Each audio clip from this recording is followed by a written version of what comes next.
जो गुस्ताखी करे उसका क्या अंजाम होगा।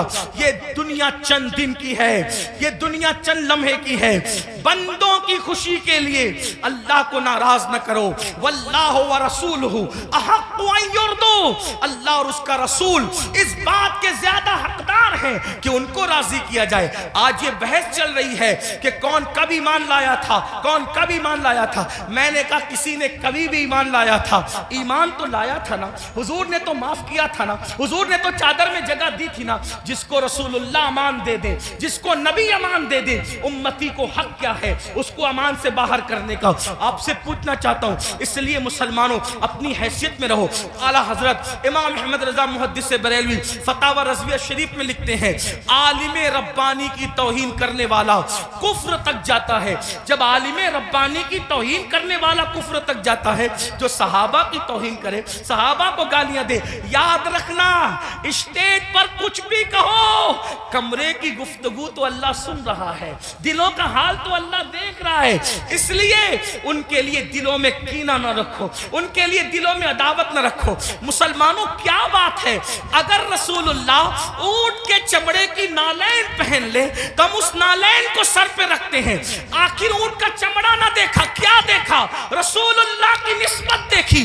तो जब रसूलुल्लाह की निस्बत की वजह से ऊंट का चमड़ा सर पे रखा जाता है, तो रसूलुल्लाह की निस्बत की वजह से असहाबे मुस्तफा की ताजीम क्यों नहीं की जाती, उनका एहतराम क्यों नहीं किया जाता? लेकिन एक बात यह भी ख्याल रखना, एक तबका वो है कि अल्लाह अल्लाह जो सहाबा को हल्का जान रहा है, सहाबा की बेअदबी कर रहा है, कमरों में बैठ करके अपने मानने वालों को उनके खिलाफ कान भर रहा है। लेकिन दूसरा तबका वो भी नजर आ रहा है कि जब अहलुल बैत पर कोई गुफ्तगू होती है तो फिर उसका मुंह उतरता है कि ये अहले बैत की फजीलत पढ़ने वाला कोई राफजी तो नहीं हो गया।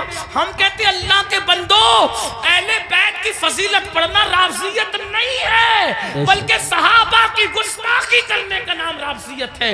वरना देखो, अल्लाह अकबर, हमारे जितने बुजुर्गान दीन है सब ने खुल खुल कर, खिल खिल कर सहाबा की अजमत भी बयान की और अहले बैत की अजमत भी बयान की। आज अगर महफिल में नारे हैदरी लगे तो कुछ लोगों के चेहरे यूं उतरते हैं। हमने खुद मिंबर पे महसूस किया, उनके नाम नहीं जानते वो कौन लोग हैं। अल्लाह अकबर कि महफिल में अली का नारा लग रहा है, कहीं राफजियों की महफिल तो नहीं। मैंने कहा ये फिक्रे सहाबा नहीं है, फिक्रे अहले सुन्नत नहीं है।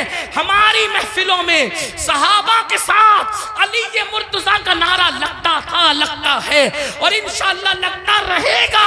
बल्कि सहाबा ने तो मेयार करार दिया है ईमान का अली मुर्तजा को। फरमाया जब लोगों में बिदअतें फैलने लगी, फितने उठने लगे, तो महफिलों में लोग आते तो हम सोचते कौन अपना और पराया है। तो जब लोगों को छांटना चाहते, लोगों को तकसीम करना चाहते, अपने और पराये का फर्क क्या है, तो हम जिक्र अली करने लगते।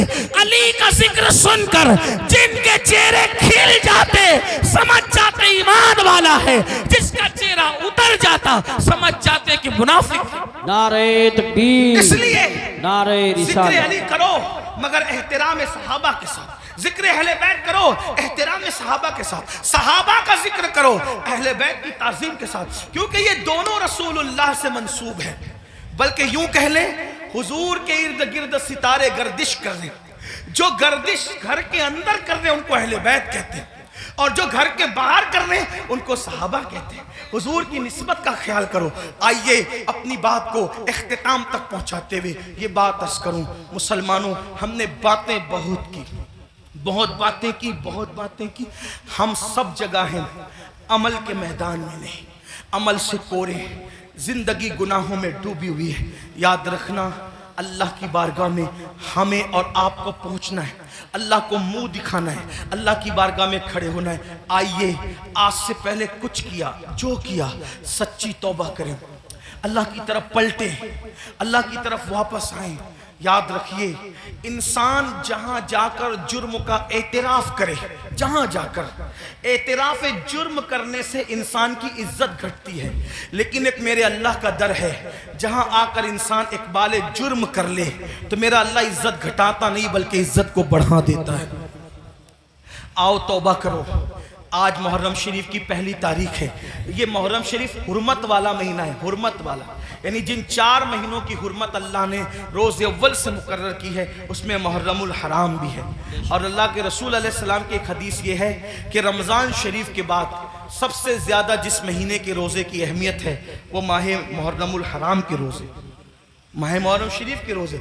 इन दिनों को खुराफात बिदात में गुजारने की बजाय इबादात में गुजार, हो सके तो ये तय कर लो कि रोजाना मैंने नबी और आले नबी पर 1000 बार दुरूद शरीफ पढ़ना है। आप कहेंगे, लोग क्या कहते, अरे वाह बहुत टाइम लगेगा। कोई टाइम नहीं लगेगा। सल्लल्लाहु अलैहि व आलिहि वसल्लम, ये बहुत मुख्तसर दुरूद शरीफ, बहुत मुख्तसर दुरूद शरीफ है।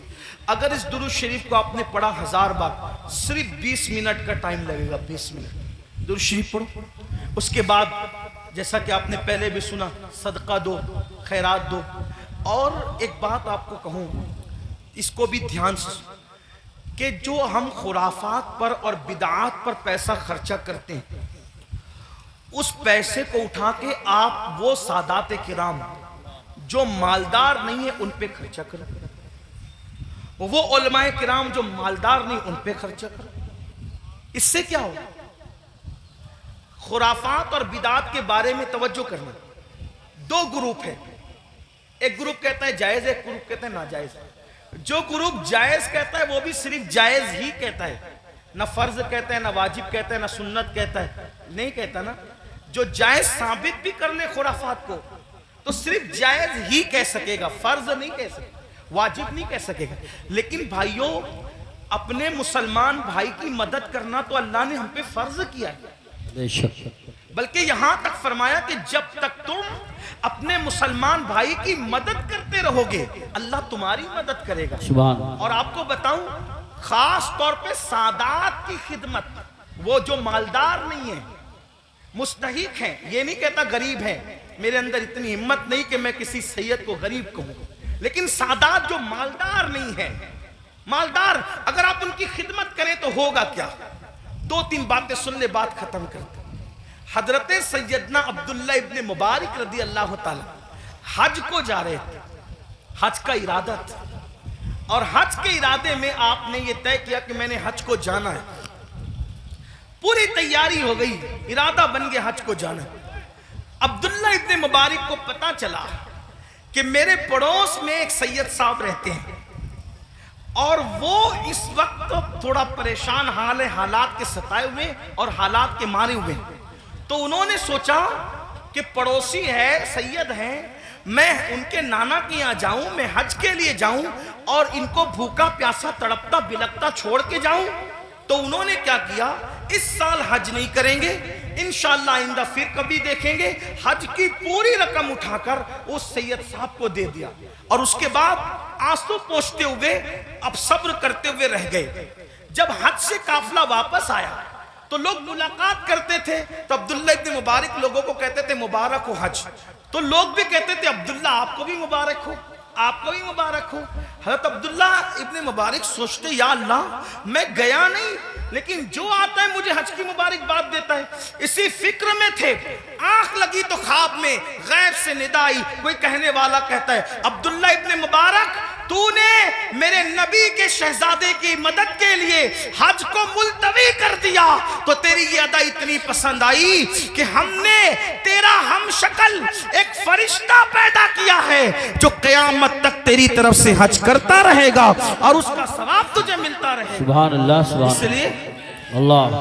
इसलिए अल्लाह, इसलिए खुराफात की तरफ खर्च करने की बजाय अपने सादात जो मुस्तहिक है उनके लिए खर्च करो। ऐसे सादात हैं, मैंने कई जगह देखा, कोई सब्जी बेच रहा है, कोई ऑटो चला रहा है, कोई चाय बेच रहा है, उनके बच्चों की स्कूल की फीस नहीं है भरने के लिए, उनकी बच्चियों की शादी के लिए पैसे नहीं है। ये सारी चीजें मुसलमानों, हमें इसकी तरफ गौर, तरजीहात की तरफ गौर कीजिए, जहां खर्च करने का ज्यादा फायदा है उसकी तरफ। बल्कि इमाम अहले सुन्नत एक हदीस लिखते हैं, आइए उस हदीस को भी सुने। कहते हैं कि मेरे आका अलैहि सलाम ने ने फरमाया कि जिसने बनु हाशिम पर एहसान किया, उनकी खिदमत की, उनकी मदद की, आका फरमाते मुझ पर वाजिब और लाजिम है कि जिसने भी मेरी आल की खिदमत की, मदद की, नुसरत की, हिमायत की, मोहब्बत की, आका फरमाते मुझ पे वाजिब है, लाजिम है कि उसका सिला मैं उसको कयामत में दूंगा जब वो मुझसे मिलेगा।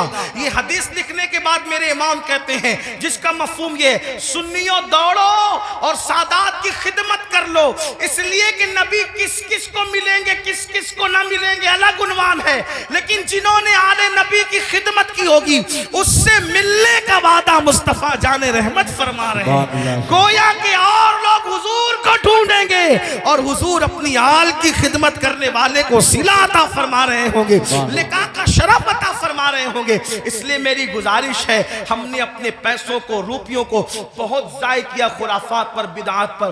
क्या खुराफात है, क्या बिदात है? अपने इलाके के मुस्तनद मोतबर उलमा और मुफ्तियान किराम के पास बैठो और बैठ करके सीखो कि किन खुराफात से और बिदात से बचना है और कौन सी चीज़ें अहले सुन्नत व जमात से है। जैसे कि लोग तो शरबत पिलाने को भी बिदत कह देते हैं। आपसे कहता हूँ कि भाई शरबत पिलाना कौन सी बिदत है? मेरे इमाम लिखते हैं, वो भी क्या दलील दी, फरमाया जब कुत्ते को पानी पिलाने पे जन्नत मिल सकती है तो इमाम आली मकाम के नाम पे अगर मोमिनों को शरबत पिलाया जाए तो फिर उसका सिला क्या होगा? ये सारी चीजें करते रहिए। अल्लाह